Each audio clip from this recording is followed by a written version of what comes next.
So now everyone is saying crunches aren't the thing to make your abs. So what is? I mean, it's like I got this layer of blubber that I cannot work off. And just before you go any further, I am not giving up my red wine. So what else can I don't know if I want to smack you or if I want to kiss you for that. Okay. All right. First of all, let's start from the top. Number one, we as women can store fat in different places. You've heard of pear, apple, blah, blah, blah. It's a hormone thing. So I can't see your body right now, but I'll tell you that I don't keep my weight here. My weight goes right here because I have estrogen dominance. Hormones control your metabolism. They also dictate where your body keeps fat. So if you're somebody, men, you'll notice that men don't have much estrogen in their bodies, obviously. They keep all their weight here, unless they have something going on with their hormones. So guys tend to be apples. They have all belly fat. Women can keep it in their tummy, in their lower body, or they can be more proportioned. If you're somebody who naturally stores fat in your abs, this is going to be a harder animal. It's going to be a lot harder than somebody who keeps it in their lower body. I can get my stomach shredded, and I'll still be like this, oh my God. You know what I mean? And I'm like, all right, we're perfect with our imperfections. Everything's, we're all going to get old and die anyway. It doesn't matter. But so the point is that first you need to look at that animal. With that said, though, the plan for abs, whether it's easier for you or harder for you, predominantly is going to be diet. It's a combination of, okay, you can't crunch. Crunching just creates muscle. Now the problem is you might have the most intense muscles, but if they're under a layer of fat, you're not going to see them. Okay? So the idea, what we need to do is we need to get rid of the top layer of fat. The way you do that is by creating an energy deficit, so on and so forth. And honestly, diet is key. So if you're in that, usually to get the abs, you're in the 10-pound range. So now you're in a position where you want to feed the body, but the quality of your food is key. When you're dropping 50 pounds, I mean, I could put you on 1,200 calories of Oreos and you'd lose weight. It's not good for you.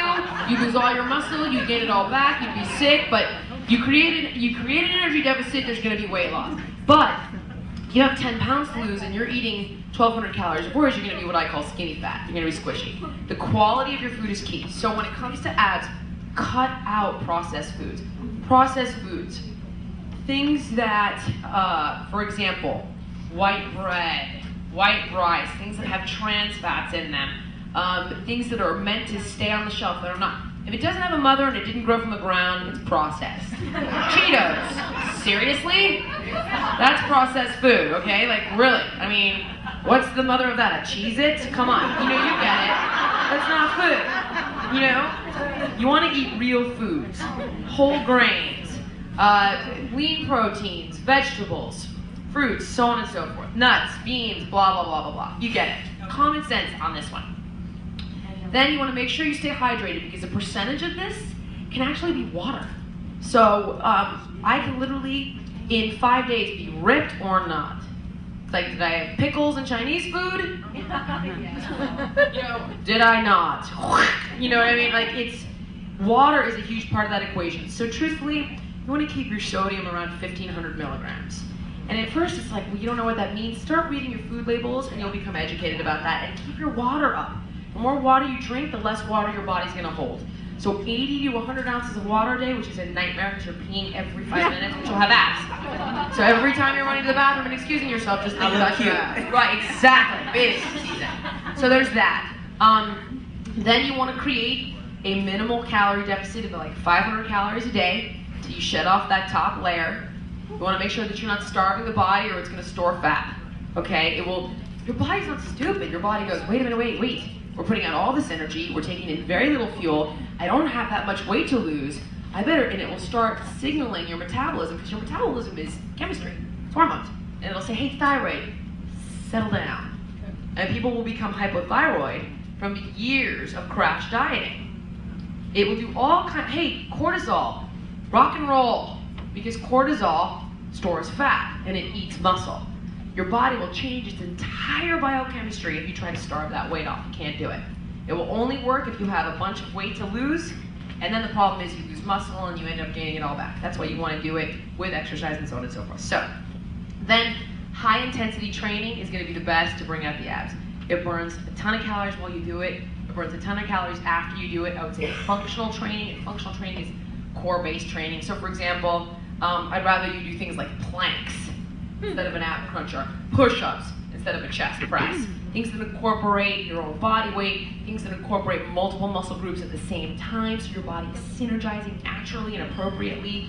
High intensity, body weight, core training, cut out the processed foods, up the water. How much wine? It depends. What?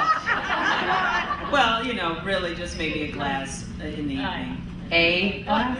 Well, Or a bottle? most evenings just a glass, but definitely every night a glass at least. And then, you know, maybe like last night was probably more like a bottle. But it was book club, you know. So. Oh boy. Okay. But all I drink is water. I don't drink fruit juices or sodas. All day, I only drink where I have 1 cup of coffee in the morning, Okay. water all day, and then my wine at night. I mean, you All know, right. how much better does it get? I'm just gonna give you the science, and then I'm gonna let you make your own choice because I get it. The bottom line is that alcohol creates estrogen in your liver. The more estrogen you have, look, unless you're menopausal, an excess of estrogen is gonna make you more prone to hold weight. That's why men get beer bellies, and also the way that it breaks down in your body. It's funny because it's not a sugar or a carb. It's actually an alternative source of fuel. It's far more sinister because it needs to break down first in your liver, and everything else you eat with it gets stored as fat. Alcohol is enemy number 1 when it comes to weight loss, and it inhibits your willpower. I mean, like in the second book, I was like, okay, it's 3 in the morning, and you're at Denny's getting the Grand Slam breakfast. Who does that sober? Nobody. Nobody do. But you know, it's like, I mean, you know, I've been there. You're like, whatever. That's like a pound of French fries. You know, so that's the other problem with it is that it also inhibits your willpower. So I would just say, you know, if you're not seeing results, I might pick 3 nights a week and I would have the glass of wine, or you know, moderation, and I would try not to go over 5 glasses a week if possible. What size glass? Wow.